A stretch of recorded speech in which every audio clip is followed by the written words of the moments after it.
ஏதாவது ஒரு வளையல கையில் எடுத்து வாயில் வைப்பாங்க, காசை கையில் கொடுத்தா எடுத்து வாயில் வைப்பாங்க. அப்படி வாயில் வைக்கும்போது தெரியாதனமா எதையாவது முழுங்கிட்டாங்க அப்படின்னா, ஒன்று எதை முழுங்குவாங்கன்னு தெரியாது, ரெண்டாவது முழுங்கியிருக்காங்களானே தெரியாது. இப்போ வந்து ஃபஸ்ட்டு நம்ம முதல் கேள்விக்கு வருவோம்.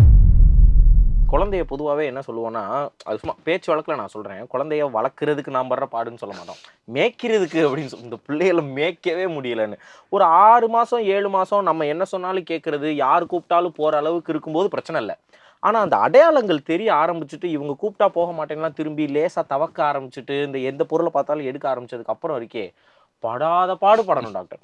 அதுலேயும் என்னென்னா, எந்த பொருள் எடுத்தாலும் எடுத்து வாயில் வைக்கிறது தான் அவங்ககிட்ட. ஏதாவது ஒரு வளையல கையில் எடுத்து வாயில் வைப்பாங்க, காசை கையில் கொடுத்தா எடுத்து வாயில் வைப்பாங்க, என்ன கிடந்தாலும் கீழே எடுத்து வாயில் வச்சுருவாங்க. அப்படி வாயில் வைக்கும்போது தெரியாதனமா எதையாவது முழுங்கிட்டாங்க அப்படின்னா, இம்மீடியட்டாக முழுங்கிருக்காங்களான்னு நமக்கு தெரியாது. அப்போ என்ன அதாவது குழந்தைங்கிட்டேருந்து என்ன சிம்டம்ஸ் வரும், என்ன சிம்டம்ஸ் வந்தால் நான் உங்கள்கிட்ட கூட்டிகிட்டு வந்து என்ன செய்யணும், இது அப்படியே தெளிவுபடுத்திருக்கேன்.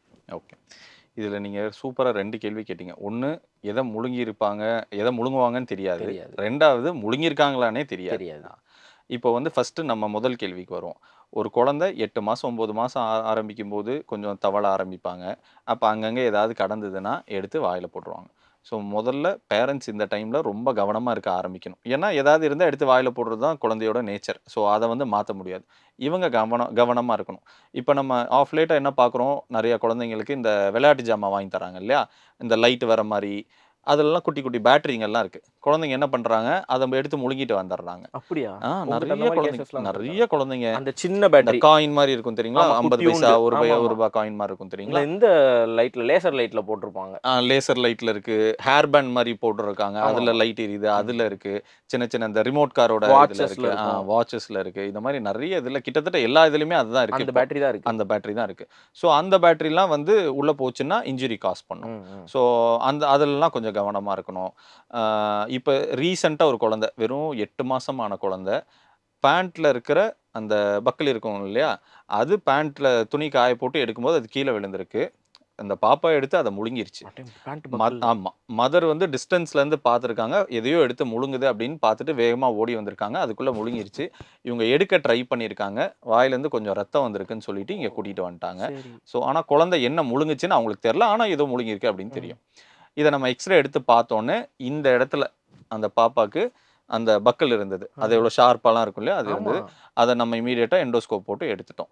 ஸோ ஜென்ரலாக ஃபஸ்ட்டு பேரண்ட்ஸ் நோட் பண்ண வேண்டியது, குழந்தைங்களுக்கு இந்த மாதிரி விஷயங்கள் எதுவுமே அவங்க கை கெட்டாத தூரத்தில் இருக்கணும். இது இருந்துச்சுன்னா அவங்க நீங்கள் பார்க்காத அந்த ஒரு செகண்டில் அவங்க எடுத்து உள்ளே போட்டுருவாங்க. ஸோ அந்த டைமில் ரொம்ப கவனமாக இருக்கும். ஒருவேளை அதை மீறி முழுங்கிட்டாங்க அப்படின்னா என்ன பண்ணணும், முதல்ல நீங்களாவே அதை எடுக்க ட்ரை பண்ணக்கூடாது. ஓகே டாக்டர், இப்போ ஒரு நிமிஷம் நீங்கள் சொல்கிற பாஸ் பண்ணுறேன். இது அப்படியே நான் இன்னொரு செக்டாராக இந்த கொஷினை மாற்றுறேன். இப்போ வந்து அந்த அம்மா பார்த்துட்டாங்க, கூட்டு வந்துட்டாங்க. இப்போ அந்த அம்மா பார்க்கலைன்னா என்ன நடக்கும், சினாரியோ எப்படி இருந்திருக்கும்? இப்போ ஒரு வேளை பார்க்கல அப்படின்னா என்ன முழுங்கினாங்களோ அதோட எஃபெக்ட் இருக்கும். இப்போ உதாரணத்துக்கு எப்படி சொல்லலாம்னா, இப்போ ஒரு குழந்தைக்கு வந்து ஒரு 2 வயசு ஆகுதுன்னு வச்சுக்கோங்க, ஒரு 50 பைசா காயின் எடுத்து முழுங்கிட்டான் அப்படின்னா, இந்த coin most of the time என்ன ஆகும், இந்த உணவு குழாயை தாண்டி வயிற்றுக்குள்ளே போயிடும். ஈசோஃபேகஸ் தாண்டி ஸ்டொமக்குள்ளே போயிடும், ஸ்டொமக்கு இன்டெஸ்டைன்லாம் போயிடும். இது பெருசாக இஷ்யூ காஸ் பண்ணாது. ஏன்னா இப்போ நான் முன்னாடி சொன்ன மாதிரி இந்த பேட்டரியில் வந்து ஆல்கலி இருக்கும், உள்ளேருந்து அந்த ஆல்கலி அப்படியே வெளியே வரும்போது அது உள்ளே சுற்றி இருக்க வயிறு அந்த மியூகோசாலாம் இன்ஜுரி பண்ணும். காயினில் அந்த பிரச்சனை கிடையாது. இதே ஷார்ப்பாக இருக்குது, நம்ம ஒரு பக்கல் பற்றி பேசணும், அதுனா ஷார்ப் எண்ட் இருக்கும், அது போய் அந்த இடத்துல குத்திக்கிட்டே இருக்கும், அங்கேருந்து பிளட் வரும். காயினில் அந்த மாதிரி இஷ்யூ கிடையாது. ஸோ பெரும்பாலும் காயின் இருந்ததுன்னா பிரச்சனையே இல்லாமல் சம்டைம்ஸ் அதுவாகவே மோஷனில் வரும்போதெல்லாம் சில பேரண்ட்ஸ் நோட் பண்ணியிருக்காங்க. உதாரணத்துக்கு இதே ஒரு குழந்தை வந்து ஒரு நான் சொன்ன மாதிரி ஒரு டிஸ்க் பேட்டரி, டிஸ்க் பேட்டரி இந்த ₹1 காயின் மாதிரி ஒரு பெரிய பேட்டரி இருக்கு இல்லையா, இது ஒரு 2.5 வயசு பையன் முழுங்கிட்டான் அப்படின்னு வச்சுக்கோமே. இதை முழுங்கிட்டான்னா அந்த பேட்டரி என்ன பண்ணும், இங்கே இருக்குது. இப்போ உதாரணத்துக்கு அது எங்கே இருக்குன்றதை பொறுத்தும் இந்த பிரச்சனை இருக்குது. இப்போ உதாரணத்துக்கு இங்கே இருக்குது அப்படின்னு வச்சுக்கோங்க. இங்கே இருக்கும்போது சில நேரத்தில் அவனுக்கு மூச்சு விட கஷ்டமாக இருக்கும். திடீர்னு ஒரு குழந்தைக்கு மூச்சு திணறல் வருது, இருமல் இல்லை, சளி இல்லை, ஜுரம் இல்லை, எதுவும் இல்லை, திடீர்னு மூச்சு திணறல் வருதுன்னா அப்போ இங்கே ஏதோ மாட்டிட்டு இருக்கிறதுக்கான வாய்ப்பு இருக்குது, தெரிஞ்சுக்கணும். ஆமாம், ஃபர்ஸ்ட் திங் ஃபர்ஸ்ட் அப்படிங்கிறத பற்றி யோசிக்கணும். ரெண்டாவது, இப்போ அது இங்கேருந்து உள்ளே போயிடுச்சு, வயிற்றுக்குள்ளே இருக்குது, வயிற்றுக்குள்ளே போயிட்டு அங்கேயே இருக்குது, அந்த உள்ளே இருக்கிற பேட்டரிக்குள்ளே அந்த ஆல்கலி இருக்கும் இல்லையா, அது அப்படியே வெளியே வர ஆரம்பிச்சிடும். வெளியே வந்து அந்த இடத்துலலாம் அப்படியே கொஞ்சம் கொஞ்சமாக அந்த இடத்தையே அரித்து அங்கேருந்து பிளட் வர ஆரம்பிக்கும். குழந்தை மோஷன் போகும்போது ஒன்று ஃப்ராங்காக பிளட்டு ரெட்டாக வரலாம், சில நேரத்தில் உள்ளே இருக்கிற பிளட்டு பிளாக் கலரில் மோஷன் வரலாம். பிளாக் கலர்லன்னா நல்லா தார் மாதிரி வரும், நார்மல் பிளாக்காக இல்லாமல் அந்த தார் போடுவாங்களே அந்த மாதிரி, அந்த பிளாக்லலாம் வரும். அந்த மாதிரிலாம் வந்துச்சுன்னா அப்போ உள்ளேருந்து ஏதோ பிளட் வருது அப்படின்னு அர்த்தம். அப்போ நம்ம இமீடியட்டாக சரி உள்ளே வேறு ஏதோ பிரச்சனை இருக்குன்றத இமீடியட்டாக தெரிஞ்சுக்கணும். பட் அந்த மாதிரி டைம்லலாம் சில நேரத்தில் ரொம்ப சிவியரெல்லாம் இருக்குது. எப்படின்னா இப்போது ஒரு குழந்தை இந்த பேட்டரியை முழுங்கியிருக்கு, உணவு குழாயில் இருக்கும், உள்ளே போய் அந்த ஆல்கலி ரிலீஸ் ஆயிரும்.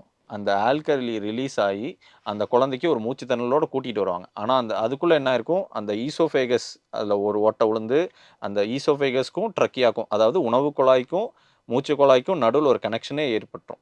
அந்த அளவுக்கு அந்த ஓட்டை இதாயிரும். நம்ம அதுக்கப்புறம் இந்த குழந்தைய பார்த்துட்டு எக்ஸ்ரே எடுத்து பேட்டரி இருக்குன்னு கண்டுபிடிச்சு அதை எண்டோஸ்கோபி பண்ணி எடுத்தாலுமே அந்த உணவு குழாய்க்கும் மூச்சு குழாய்க்கும் ஒரு ஒரு கான்டாக்ட் ஏற்படும். ட்ரக்கியோசோஃபேஜியல் ஃபிஸ்டுலான்னு சொல்லுவோம்.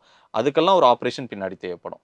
ஸோ பெட்டர் இந்த மாதிரி விஷயங்களை எப்போவுமே உங்கள் கண்ணுக்கு படாத தூரத்திலே வைங்க, கைக்கு எட்டாத தூரத்தில் வைங்க. அப்படி வச்சாலும் ஏதாவது தெரியாதனமா நம்ம பார்த்துட்டோம்னா பிரச்சனை இல்லை, உடனே ஆஸ்பத்திரிக்கு கூட்டு போயிடுவோம். அப்படி நம்ம பார்க்க விட்டுட்டோம்னா இங்க நின்றுச்சு அப்படின்னா மூச்சு திணறல் ஃபர்ஸ்ட், ரைட்டா, சிம்டம்ல.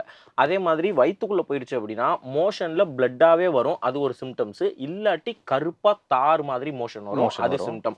இது எல்லாமே இருந்தா வயிற்றுக்குள்ள ஏதோ இல்ல இங்க ஏதாவது சில நேரங்கள்ல அதோட சேர்ந்து வயிறு உபசம் ஆகிறதுக்கும் வாய்ப்பு. வயிறு உபசமா இருக்கும். எது சாப்பிட்டாலும் கக்குங்களா அந்த நேரத்துல? அந்த மாதிரி இருக்காது. ஆனா வயிறு வந்து உப்பி இருக்கும். இதெல்லாம் சிம்டம்ஸுங்க. ஏன்னா இப்போ நமக்கெல்லாம் தெரியவே தெரியாது, இதெல்லாம் குழந்தை இது பண்ணும்போது தெரியவே தெரியாது. அதனால எடுத்தோன்னு இந்த மாதிரி இருந்துச்சுன்னா நேரம் நம்ம குழந்தைகள் மருத்துவர்கிட்ட கூட்டு போறது பெட்டர். இப்போ அந்த இது நான் சொல்றது வந்து பேட்டரிக்கோ இல்ல ஏதாவது ஷார்ப் இந்த ஹேர் தலையில வைப்பாங்களே கிளிப், ஹேர் கிளிப் எல்லாம் கூட முழுங்கிட்டு வராங்க, நிறைய முழுங்கிட்டு வந்திருக்காங்க நம்மள்ட்ட நிறைய குழந்தைங்க. இதுவே ஒரு கோலி குண்டை முழுங்கிட்டு குழந்தை எப்ப கோலி குண்டை முழுங்குச்சுன்னு கூட பேரண்ட்ஸ்க்கு தெரியாது. கோலி குண்டை முழுங்கி திடீர்னு மோஷன்ல கோலி குண்டை வந்துச்சு டாக்டர் அப்படின்னு சொல்லுவாங்க. ஸோ இந்த கோலி குண்டுல பிரச்சனை எதுவும் இல்லை. ஏன் இல்லைன்னா இது ஒரு ஷார்ப்பா இல்லை. ஃபர்ஸ்ட் இந்த கோலி குண்டு இந்த இடத்துல மாட்டல, இந்த இடத்துல மாட்டி இருந்ததுன்னா பிரச்சனை, அது மாட்டாம அது பாட்டுக்கு வயிற்றுக்குள்ள போயிடுச்சு. ஸோ அதனால அந்த குழந்தைக்கு பிரச்சனையே இல்லாம மோஷன் வழியா வந்திருக்கு. இதுக்கு கோல்டன் ஹார்ஸ்னு ஏதாவது இருக்கா டாக்டர்? இல்லாட்டி உயிர் போயிடும் அந்த மாதிரி ஏதாவது இருக்கா? உடனே கூட்டிட்டு வரணும் அப்படின்ற மாதிரி? பொதுவாகவே இதை வந்து மெடிக்கலா ஃபாரின் பாடி அப்படின்னு சொல்லுவோம். இப்போ நான் சொன்னேன்ல, இந்த ஜென்ரலா பார்க்கறது காயின், பேட்டரி, இந்த கிளிப்பு, சேஃப்டி பின், ஊக்கு இருக்குல்ல, ஊக்கெல்லாம் கூட முழுங்கிட்டு வந்திருக்காங்க. கிழிச்சிருமே டாக்டர். ஊக்க மூடிட்டு முழுங்கிடுவாங்க. அந்த மாதிரி தெளிவா மூடி முழுங்கிடுவாங்க. ஸோ இல்ல அவங்களுக்கு தெரியாது இல்லையா, இது என்னன்றதெல்லாம் தெரியாது. இந்த ஒரு வயசு குழந்தைங்களாம் அது பார்க்கறதுக்கு ஏதோ மினிமிப்பா இருக்குன்னா நிறைய பேர் எடுத்து அதை முழுங்கிடுவாங்க. இந்த கோல்டன் ஹார்ஸ்ங்கிறது இப்போ ஏதாவது ஒரு ஃபாரின் பாடி இங்க மாட்டிட்டு இருக்கு அப்படின்னாலே அதை இமீடியட்டா ரிமூவ் பண்ணணும். அதை அடுத்த சில மணி நேரத்துக்குள்ள உடனே ரிமூவ் பண்ணணும். ஓகே. ஸோ குழந்தை இந்த மாதிரி ஏதாவது முழுங்கிருக்கு அப்படின்னு உங்களுக்கு தோணினாலோ, நீங்கள் கண்ணால் பார்த்துருந்தாலோ, நீங்கள் இமீடியட்டாக பண்ண வேண்டியது, பேரண்ட்ஸ் பண்ணுற தப்பு ஒன்று தான். உடனே வாழைப்பழத்தை கொடுத்துட்றாங்க, ஏன்னா அது மோஷனில் வரும்னு நினச்சி. அது என்ன ஆகுது, நாம் எண்டோஸ்கோப் பண்ணி எடுக்கிறதுக்கான கால அவகாசத்தை ஜாஸ்தி ஆக்கிடுது. ஏன்னா வாழைப்பழம் நின்றுக்கிட்டு உள்ளே இருக்கும். ஸோ அதனால் எண்டோஸ்கோப் பண்ணுறதுக்கு கொஞ்சம் டிலே ஆகிடும். ஸோ அதனால் முதல்ல அவங்க எதுவுமே கொடுக்க வேணாம். எதாவது கொடுக்கணும்னு நினச்சாங்கன்னா அதிகபட்சம் கொஞ்சம் தண்ணி மட்டும் கொடுக்கட்டும், அவ்வளோதான். அதுக்கு மேலே வேறு எதுவுமே வேண்டாம். இது ஈசோஃபேகஸில் இருந்தது அப்படின்னா, உணவு குழாயில் இருந்ததுன்னா, அது எதுவாக இருந்தாலும் சரி, அது காயினாக இருக்கட்டும், பேட்டரியாக இருக்கட்டும், சேஃப்டி பின்னாக இருக்கட்டும், இல்லை சாதாரண சின்ன கோலி குண்டாக இருக்கட்டும், அதை உடனே ரிமூவ் பண்ணணும். இதுவே அது வயிற்றுக்குள்ளே போயிடுச்சு அப்படின்னா, அது என்ன ஃபாரின் பாடிங்கிறத பொறுத்து மாறுபடும். இப்போ உதாரணத்துக்கு காயின் அப்படின்னா, அதை நம்ம வெயிட் பண்ணி தாராளமாக எடுக்கலாம். கொஞ்சம் வெயிட் பண்ணலாம்.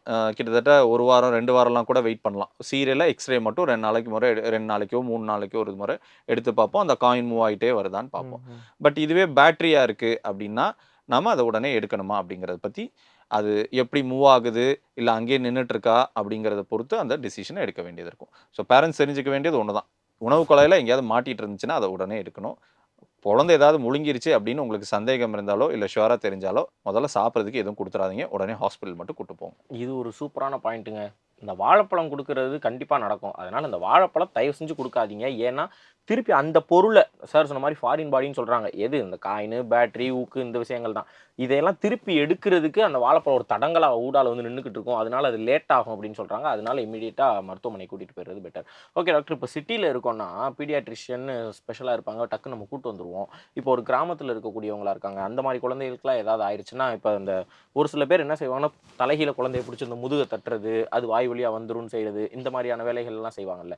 இப்போ இந்த மாதிரி அவங்க வீட்டிலேயே இந்த மாதிரி செய்யக்கூடிய மிஸ்டேக்ஸ்லாம் என்ன, எதெல்லாம் செய்யக்கூடாது அந்த மாதிரி சொல்லுங்களேன். ஃபர்ஸ்ட் மிஸ்டேக் என்ன பண்ணுவாங்கன்னா, முதல்ல வாழைப்பழம் குடுக்கறத விட்டுருவோம். அது ஃபர்ஸ்ட். ஆமா. அது ஃபர்ஸ்ட் அது மிஸ்டேக் ஃபர்ஸ்ட். சொல்லிட்டோம். அடுத்து. 2வது அவங்க ஏதாவது முழுங்கிட்டாங்கன்னா, பேரண்ட்ஸ் அவங்களாவே கைய விட்டு எடுத்துறலாம் அப்படின்னு நெனப்பாங்க. ம், ம். இப்போ உதாரணத்துக்கு இதுக்கு முன்னாடி நான் சொன்ன குழந்தைக்கு கூட இல்ல. அ இதுக்கு ஒரு 6 மாசத்துக்கு முன்னாடி ஒரு குழந்தை நான் பார்த்திருந்தேன். ம். அந்த குழந்தை என்ன பண்ணியிருந்ததுன்னா, ஒரு 1 1/2 வயசு குழந்தை. இந்த மீன் தூண்டில் இருக்கு இல்லையா? ம். முள்ளு. முள்ளு. அந்த மீன் தூண்டில முழுங்கிருச்சு. ம். அந்த முள்ள முழுங்கிருச்சு. அது ஆக்சுவலா இங்க மாட்டி இந்த இடத்துல தான் இருந்தது. அப்பா! அந்த மதர் எடுக்க ட்ரை பண்றேன்னு அவங்க எடுக்க ட்ரை பண்ண கேப்ல அது உள்ள விழுந்துருச்சு. இல்லன்னா அங்கேயே நின்றுருக்கும். அங்கேயே நின்றுக்கும். அவங்க உடனே ஒரு டாக்டர்ட்ட கூட்டிட்டு போய் பார்த்துருந்தாங்கன்னா, அத இம்மீடியேட்டா ரிமூவ் பண்ணிக்கலாம். ஸோ என்ன டாக்டர் பார்க்கும்போது, அது அண்டர் டைரக்ட் விஷன்ல அவங்க பார்த்து, அவங்க ஸ்லோவா அதுக்கான இன்ஸ்ட்ருமெண்ட்ட வச்சு ரிமூவ் பண்ணுவாங்க. பேரண்ட்ஸுங்கும்போது அவங்க ஒரு பதட்டத்துல, அவசரமா ஏதாவது ஆயிருமோன்ற ஒரு பயத்துல தான் பேரண்ட்ஸ் ரிமூவ் பண்ண ட்ரை பண்றாங்க. பட் சில நேரங்கள்ல அவங்க ரிமூவ் பண்ணிடுறாங்க. சில நேரங்கள்ல என்ன ஆகுது, அது வலிக்கு உள்ள போயிருது. அது உணவு குழாய்க்குள்ள போச்சுன்னா, நமக்கு டைம் கொஞ்சம் கிடைக்கும். ஏன்னா, இப்ப அவங்க வந்து ஒரு டிஸ்டன்ஸ்ல இருந்தாங்க. 60 கிலோமீட்டர் டிஸ்டன்ஸ்ல ம். இருந்தாங்க. அங்கருந்து இங்க கூட்டிட்டு வந்தாங்க. எடுத்தாச்சு. சில டைம்ல அது வலிக்கு கொஞ்சம் மூச்சு குழாய்க்குள்ள போயிருச்சுன்னா, அது ரொம்ப கஷ்டமா போயிரும். ஏன்னா, குழந்தையால அப்ப மூச்சு விட முடியாது. மூச்சு திணறல் இருக்கும். ஆ ரொம்ப மூச்சு திணறல்லாம் இருந்துட்டே இருந்துச்சுன்னா, அப்ப நீங்க இம்மீடியட்டா பக்கத்துல இருக்க ஹாஸ்பிட்டலுக்கு உடனே ரஷ் பண்ற மாரி இருக்கும்.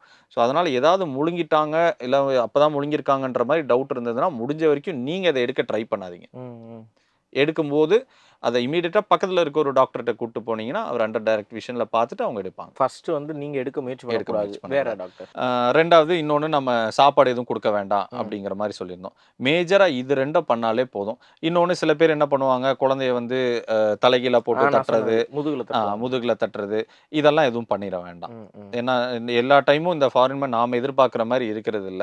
ஸோ இதெல்லாம் எதுவுமே பண்ணிற வேண்டாம். Fine doctor. இப்ப எங்களுடைய இந்த சந்தேகங்கள் இவ்வளதான். இதுக்கு மேல பெருசா இல்ல குழந்தைகள இது பண்றத பத்தி.